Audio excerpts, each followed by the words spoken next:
नमस्कार दोस्तों, आज आपके लिए बीएससी जो फाइनल ईयर यानी कि थर्ड ईयर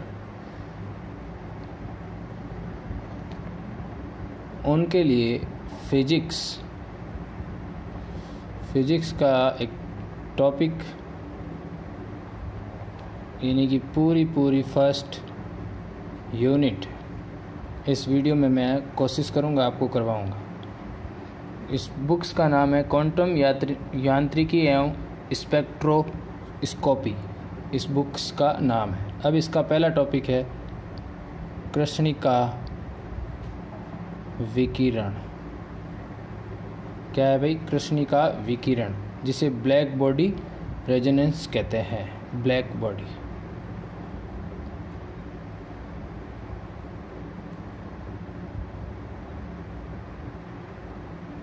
ये। अब इसके कृष्णिका विकिरण के लिए आपको सबसे पहला पॉइंट है, कृष्णिका विकिरण के लिए अवशोषण गुणांक होता है। अवशोषण गुणांक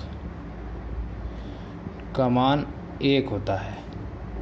समझ में आया? कृष्णिका विकिरण के लिए ऐसे भी आप पूछ सकता है वो हिंदी में भी कि ब्लैक बॉडी के लिए अवशोषण गुणांक का मान, ऐसे नहीं पूछेगा, ऐसे भी पूछ सकता है, तो भी 1, ठीक है। और वह पिंड जो अपने पृष्ठ पर सभी आपतित, वह पिंड जो अपने पृष्ठ पर आपतित सभी विकिरणों को अवशोषित कर लेता है, उसे कृष्णिका कहते हैं। ये सभी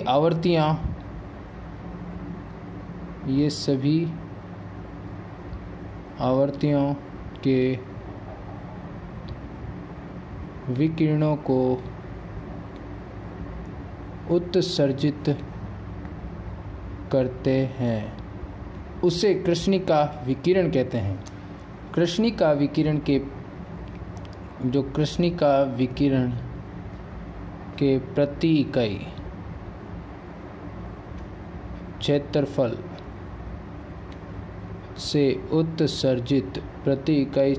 से उत्सर्जित विकिरण ऊर्जा की मात्रा को ऊर्जा घनत्व कहते हैं।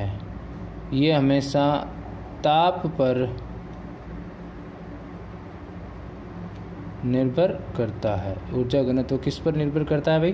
ताप पर। छोटा क्वेश्चन आ सकता है कि कृष्णिका विकिरण का जो क्षेत्र ऊर्जा घनत्व किस पर निर्भर करता है? ताप पर। अब एक ग्राफ है, अब ग्राफ के माध्यम से भी छोटे छोटे पॉइंट आएंगे, वो बताऊंगा, और ग्राफ को पहले डायग्राम से बता देता हूँ। और ये आपको अगर नहीं समझ में आया तो एक बार देख लीजिए, स्क्रीनशॉट ले सकते हैं। पूरा बाद में भी स्क्रीनशॉट लेने का मैं एक मौका दे दूंगा आपको। पहले ये ग्राफ बना दिया। अब ये वाले जो ये है वो ये ताप, ये लो, इसका पहला पॉइंट, फिर दूसरा पॉइंट, फिर तीसरा पॉइंट, फिर चौथा पॉइंट।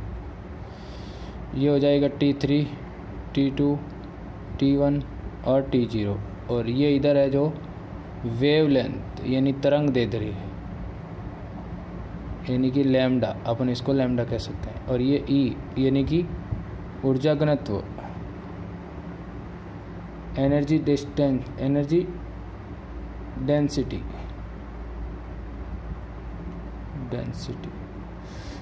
डेंसिटी हो गया। अब जो इसके अवशोषण की क्षमता है, इसकी अवशोषण की क्षमता क्या होती है भाई? अधिक होती है। अवशोषण करने की जो क्षमता होती है वो अधिक होती है। और जो इसके तरंग यानी कि ये ताप का इनका जो वो होता है क्रम, वो ये होता है।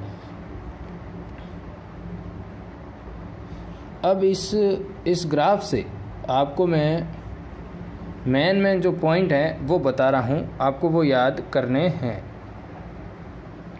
और वो सारे पॉइंट बहुत इम्पोर्टेंट है कि वक्र से प्राप्त निष्कर्ष, सारे पॉइंट इम्पोर्टेंट है, एक एक करके मैं पॉइंट समझाऊंगा। प्रत्येक ताप पर तरंगदैर्ध्य की विकिरण ऊर्जा अधिकतम होती है। पहला पॉइंट, प्रत्येक ताप पर तरंगदैर्ध्य की विकिरण ऊर्जा घनत्व अधिकतम होती है, यानी मैक्सिमम। ठीक है। अब अगला पॉइंट, दूसरा, ताप बढ़ाने पर वक्र का शिखर तरंगदैर्ध्य की और विस्थापित होता है। ये विस्थापित यानी जो विस्थापित हुआ है वो कितना, यानी विस्थापन, ये विस्थापन वीन का विस्थापन नियम द्वारा व्यक्त किया जाता है, जिसके अनुसार लैम्डा मैक्सिमम, क्योंकि तरंगदैर्ध्य ही बता रहा है कि वो शिखर मैक्सिमम विस्थापित हो जाता है बढ़ाने पर, समानुपाती 1/t, ये समानुपाती का चिन्ह हटा दो तो लैम्डा मैक्सिमम गुना t इधर आ गया और बराबर में कांस्टेंट, क्योंकि कांस्टेंट ये 1 एक अचर है। इसके अनुसार जो आपका है, अब अपन लिखेंगे कि इसके अनुसार तरंगदैर्ध्य परम ताप के व्युत्क्रमानुपाती होती है। व्युत्क्रमानुपाती है या होती है, बस। अब अगला पॉइंट, समझ में तो आ रहा है ना भाई आपके? हाँ, ये नोट करते जाना, ये सारे इम्पोर्टेंट है। और हमारे चैनल को आप पहली बार देख रहे हैं तो प्लीज़ चैनल को सब्सक्राइब कर लें और साथ में बेल आइकन ऑन कर लें और वीडियो को लाइक कर दें और अपने दोस्तों के साथ शेयर कर दें। धन्यवाद दोस्तों। अगला टॉपिक, अगला पॉइंट, ताप बढ़ाने पर उत्सर्जित संपूर्ण ऊर्जा ई को, जो ई का जो ये पूरा मान है वो तेज़ी से बढ़ता है। अपन यदि ताप बढ़ाएंगे तो उत्सर्जित संपूर्ण ऊर्जा का तेज़ी से मान बढ़ता है, और ये स्टीफन का नियम कहलाता है, जिसके अनुसार ऊर्जा समानुपाती T⁴, तो ऊर्जा बराबर K T⁴। ये समीकरण आपके जो है वो स्टीफन का है ये नियम। और कृष्णिका विकिरण, ये कृष्णिका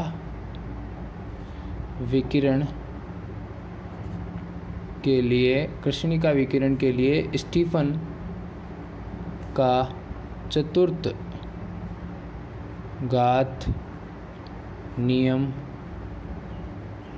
कहलाता है। ये स्टीफन का जो कृष्णिका विकिरण नियम है वो चतुर्थ घात का नियम कहलाता है। अब अगला वीन सूत्र, इसी का है, ग्राफ का ही, ग्राफ के साथ ही जुड़ने वाला है। और ग्राफ में आता है कि परम ताप T पर तरंगदैर्ध्य लैम्डा व लैम्डा प्लस डी लैम्डा, यानी लैम्डा से हम डी लैम्डा ऐसी उसको के मध्य उत्सर्जित करते हैं, यानी कि लैम्डा से लैम्डा प्लस डी लैम्डा के मध्य उत्सर्जित करते हैं। जब परम ताप T पर तरंगदैर्ध्य तो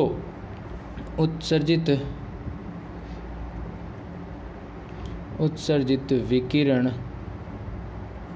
ऊर्जा, यानी कि वही ऊर्जा घनत्व E बराबर K लैम्डा की power -5 e⁴ lambda T D lambda, और इसे वीन का सूत्र कहते हैं। इसे क्या कहते हैं भाई? वीन का सूत्र, जहाँ वेर इस सूत्र में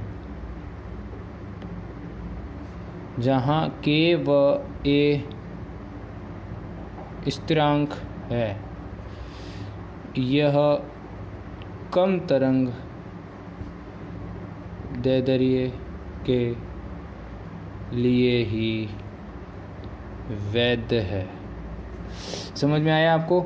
ये वाला सूत्र जो वीन का सूत्र कहलाता है, और इसमें ये k व a क्या स्थिरांक है और ये कम तरंग दैर्ध्य के लिए ही वैध है। अब अगला ग्राफ वही रेले व जीन्स नियम, रेले व जीन्स नियम, रेले जीन्स बोलते हैं इसको। यह नियम दीर्घ तरंग दैर्ध्य पर लागू होता है। यह नियम दीर्घ तरंग दैर्ध्य पर लागू होता है, जबकि कम तरंग दैर्ध्य पर वीन।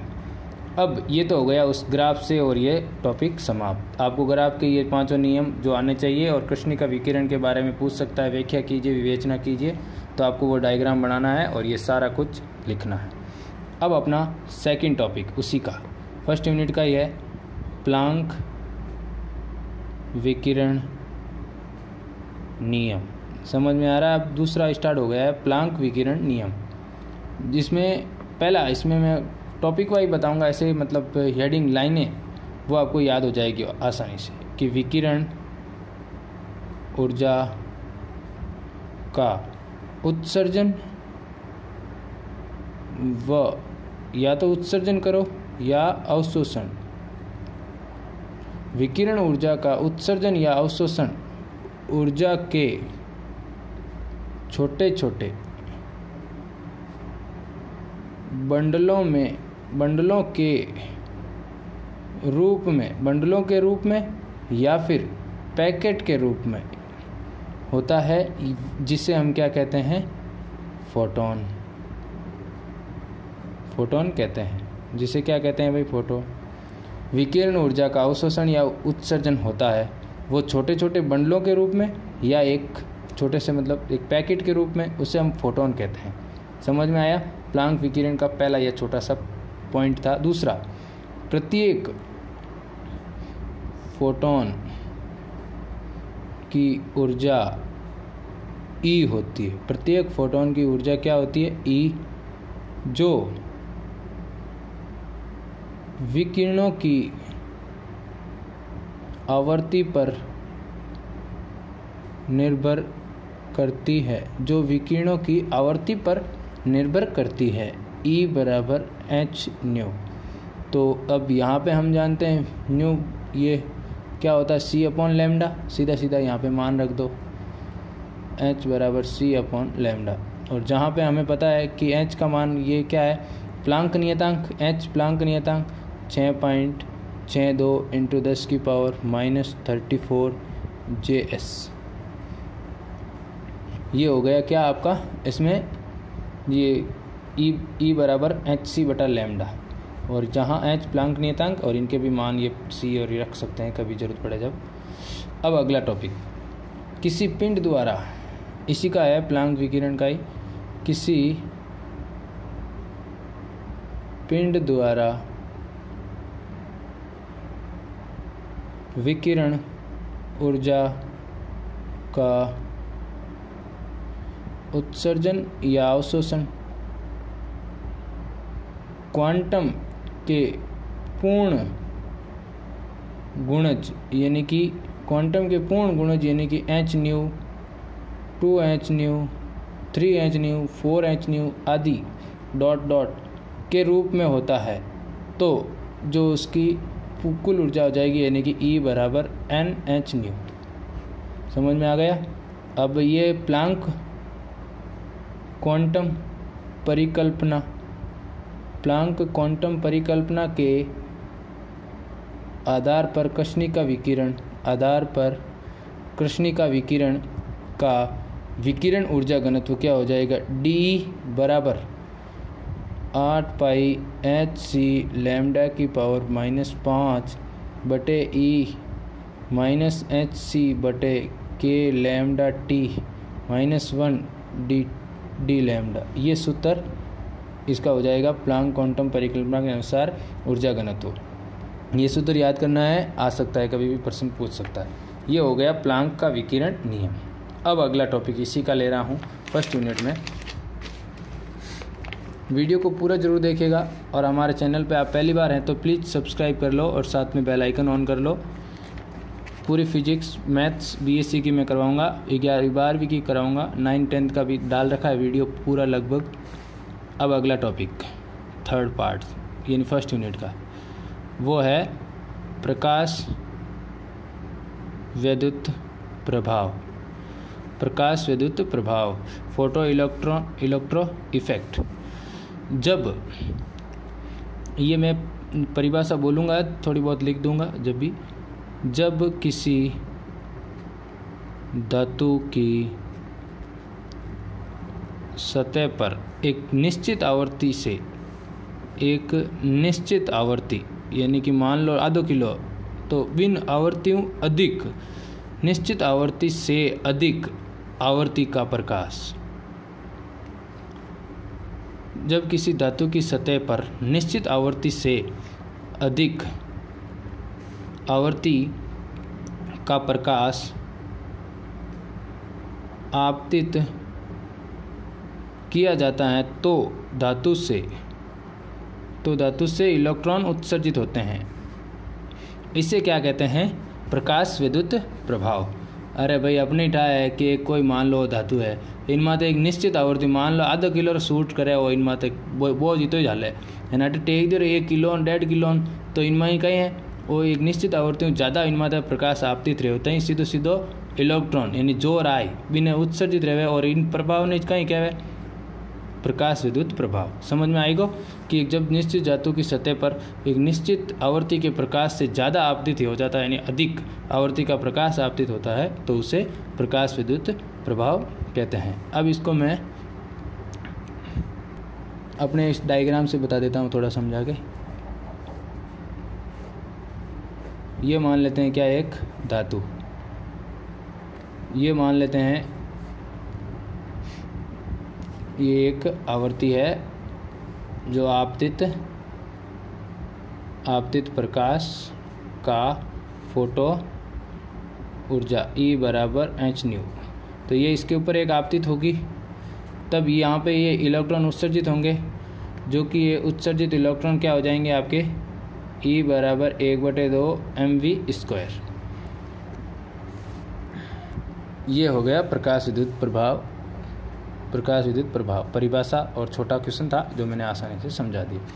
अब आपको इसी का अगला बहुत इम्पोर्टेंट है और ध्यान से समझ लेना उन टॉपिकों को और एक एक लाइन को कि प्रकाश विद्युत प्रभाव की व्याख्या।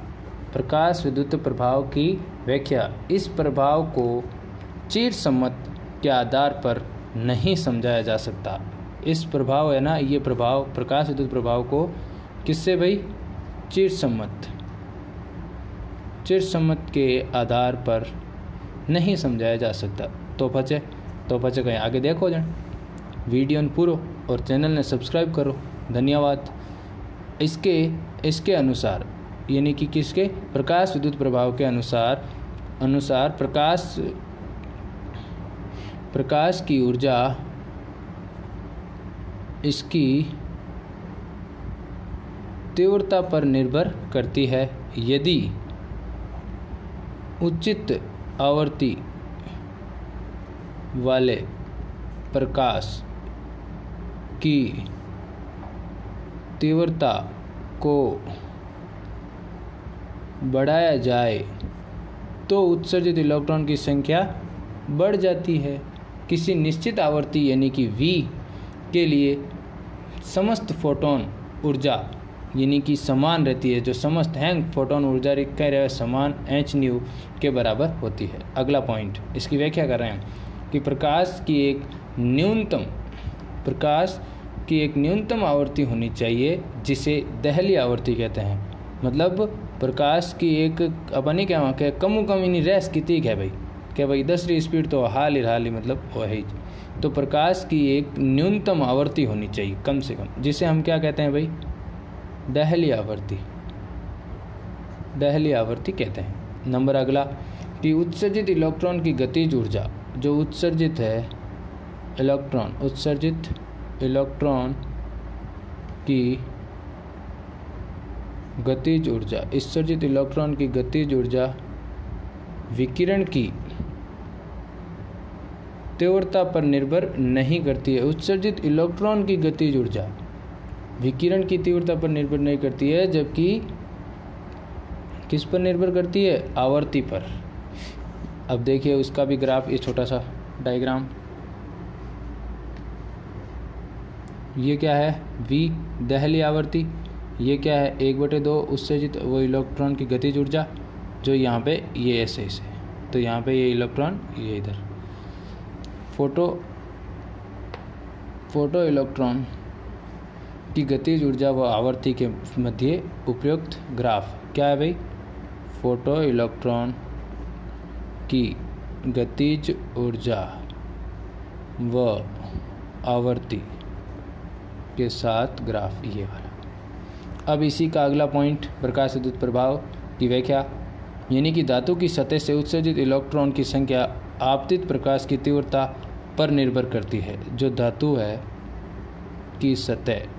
की सतह पर से उत्सर्जित इलेक्ट्रॉन की संख्या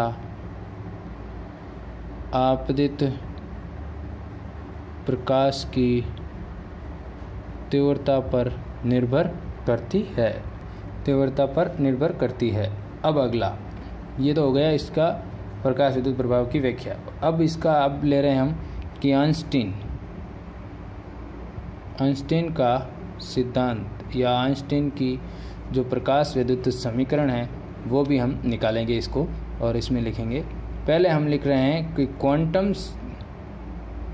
क्वांटम सिद्धांत पर आधारित है। आइंस्टीन की समीकरण या आइंस्टीन का सिद्धांत किस पर है? क्वांटम सिद्धांत पर आधारित है। hν बराबर फाई प्लस 1/2 mv², समीकरण नंबर 1, जहाँ फाई क्या है? जहाँ फाई है धातु की दहली ऊर्जा का कार्यफलन, 1/2 mv² धातु को मिलने वाली गतिज ऊर्जा, तो फाई बराबर hν0, समीकरण नंबर 2। समीकरण 1 और 2 से फाई का मान रख दो, hν बराबर hν0 प्लस 1/2 mv²। mv² इधर ले आओ और यहाँ से hν कॉमन ले लो, तो 1/2 mv², h कॉमन ले लिया, v माइनस vν। यही क्या है आपका? आइंस्टीन की प्रकाश विद्युत समीकरण। ये क्या है? आइंस्टीन की प्रकाश विद्युत समीकरण कहलाती है। समझ में आया आपको? यह आइंस्टीन की जो प्रकाश विद्युत समीकरण है, इंपॉर्टेंट है, छोटे क्वेश्चन में भी पूछ सकता है। आइंस्टीन की प्रकाश विद्युत समीकरण लिखिए या व्युत्पन्न कीजिए, 2 लाइन में आप कर दोगे आराम से। अब इसी का फर्स्ट यूनिट का अगला टॉपिक ले रहा हूँ, बहुत इंपॉर्टेंट है, ध्यान से देखना आपको, और वीडियो को लाइक कर देना, वीडियो को पूरा जरूर देखना। ये पूरी यूनिट एक ही वीडियो में मैं करवाना चाहता हूँ। अब है कॉम्पटन प्रभाव। ये इंपॉर्टेंट क्वेश्चन है, हर बार क्वेश्चन आ ही जाता है, जब इसमें से छोटा हो, परिभाषा हो या सिद्ध करना हो, जो भी आ जाता है। जब किसी प्रकीर्णन जैसे कार्बन निकल पर एक्सरे प्रथम आपतन होता है, तो प्रकीर्णित तरंग में 2 प्रकार की तरंगदैर्ध्य पाई जाती है। वापस इसको परिभाषा में लिख देता हूँ, जब आपको समझ में आराम से आ जाएगा। जब किसी प्रकीर्णक जैसे कार्बन निकल पर एक्सरे प्रथम आपतन होता है, तो प्रकीर्णित प्रकीर्णित तरंग में दो प्रकार की तरंगदैर्ध्य होती है। फर्स्ट, प्रारंभिक तरंगदैर्ध्य जिसे अपन लैम्डा कहते हैं, जो लैम्डा डैश बराबर लैम्डा हो गया। अब है दूसरी, प्रारंभिक तरंगदैर्ध्य से अधिक तरंगदैर्ध्य यानी कि लैम्डा डैश ग्रेटर लैम्डा। इस प्रभाव को कॉम्पटन प्रभाव कहते हैं। ये इससे अधिक हो जाती है ना, तब वो क्या है, ये कॉम्पटन प्रभाव कहलाता है। अब इसको भी डायग्राम से समझाऊंगा। ये मान लो हमारे पास एक धातु और ये इधर जा रही है तरंगदैर्ध्य लैम्डा। अब यहाँ पे जब ये उत्सर्जित इलेक्ट्रॉन और ये इधर हो गई क्या हमारी लैम्डा डैश एच न्यू सी, और ये कोण थीटा, ये कोण फाई, और ये इधर से जो है ये विषम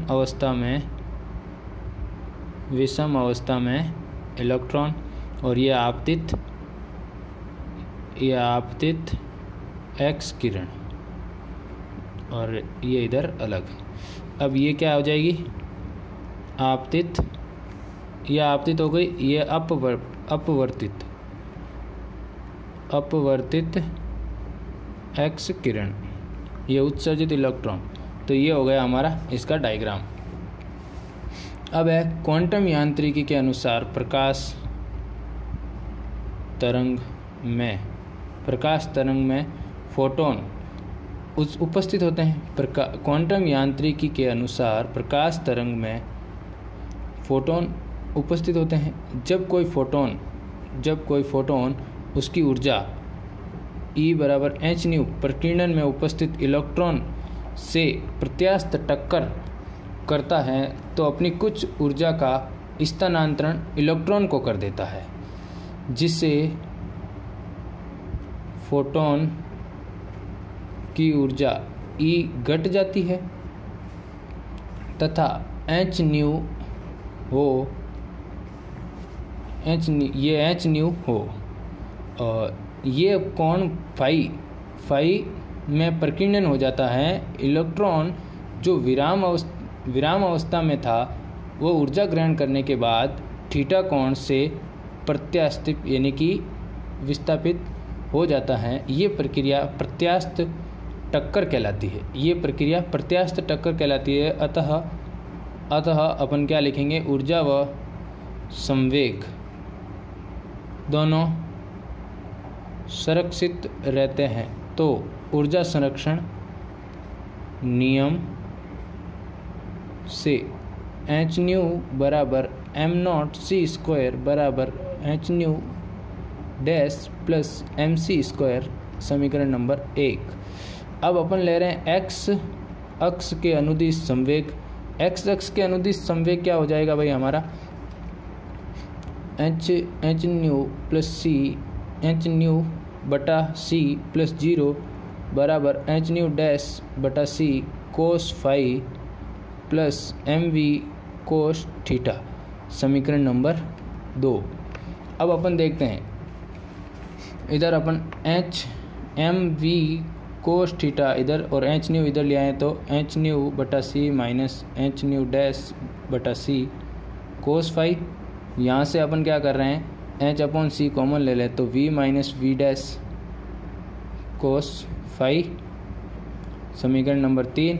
अब अपन ले रहे हैं, ये एक्स अक्ष के था, अब अपन ले रहे हैं वाई अक्ष के अनुदिश संवेग। तो वाई अक्ष में तो 0 0 और एच न्यू डैश बटा C sine phi M V sine theta. अब एम वी साइन थीटा बराबर एच न्यू डैश बटा सी साइन फाई, समीकरण नंबर 4। अब इलेक्ट्रॉन का द्रव्यमान m,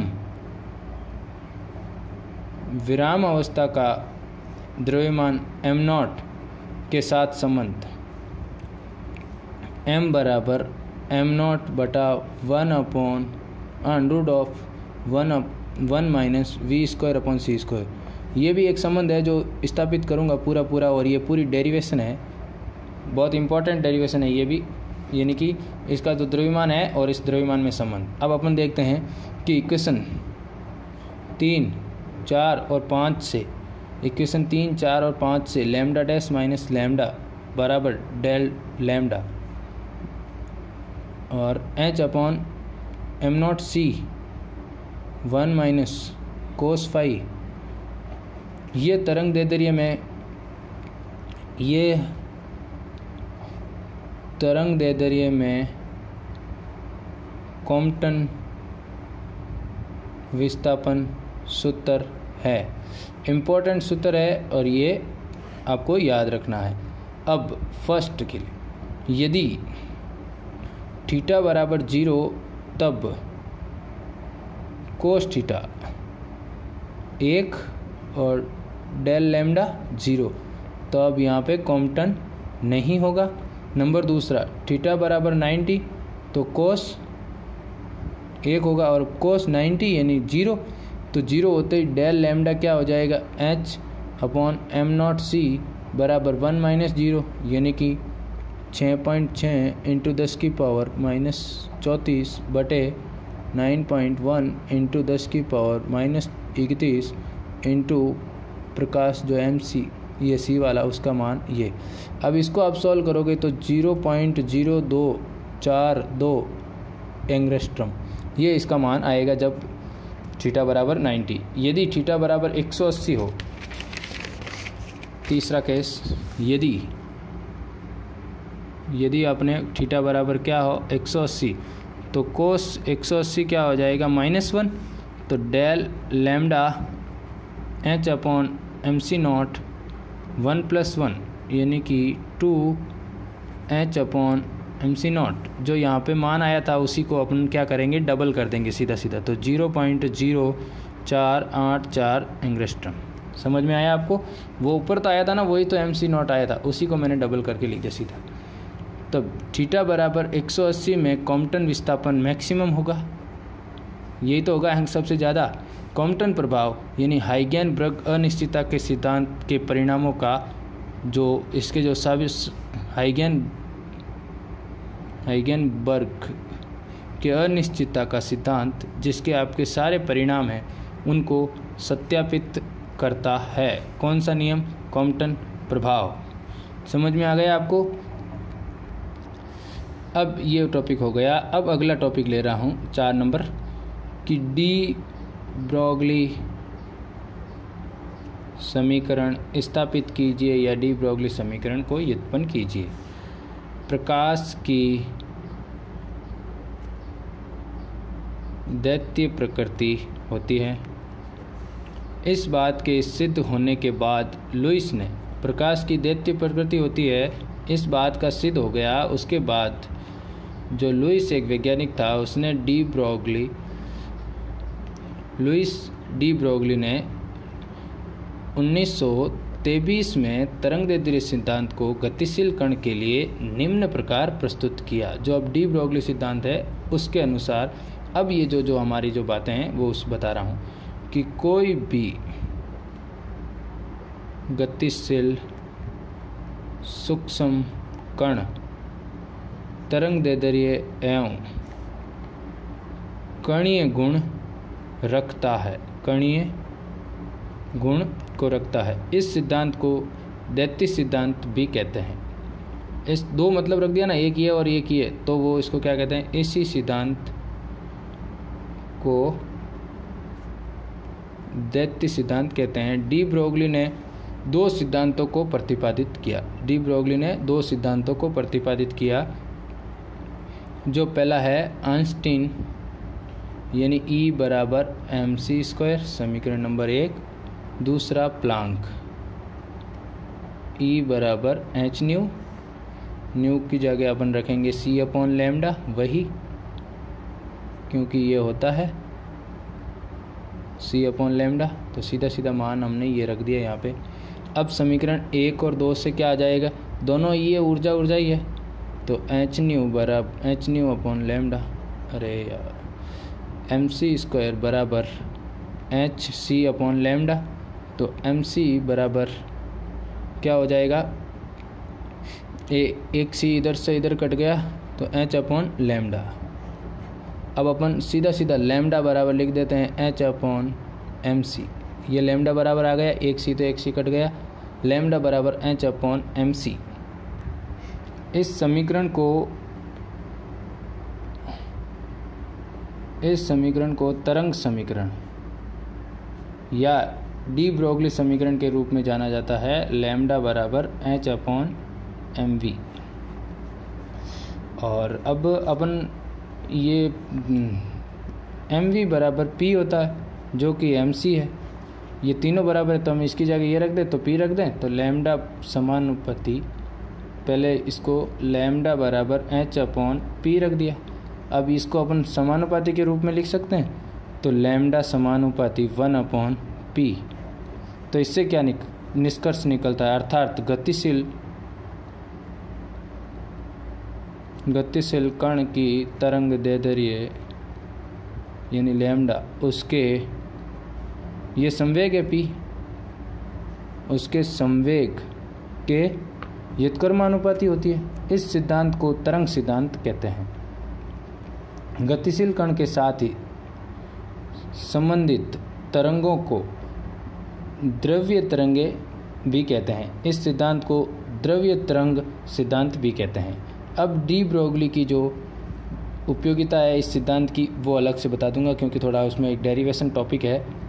अब अगला टॉपिक रह गया है वो बता देता हूँ, फिर अगर शायद ज़्यादा वीडियो लंबा भी हो जाएगा मेरे हिसाब से। अगला टॉपिक अगले वीडियो में ले लूँगा। धन्यवाद दोस्तों, मिलते हैं एक नए वीडियो के बाद, तब तक के लिए जय हिंद। हमारे चैनल को सब्सक्राइब कर लो, साथ में बेल आइकन ऑन कर लो और वीडियो को लाइक कर दो और अपने दोस्तों के साथ शेयर कर दो। धन्यवाद दोस्तों वीडियो पूरा देखने के लिए।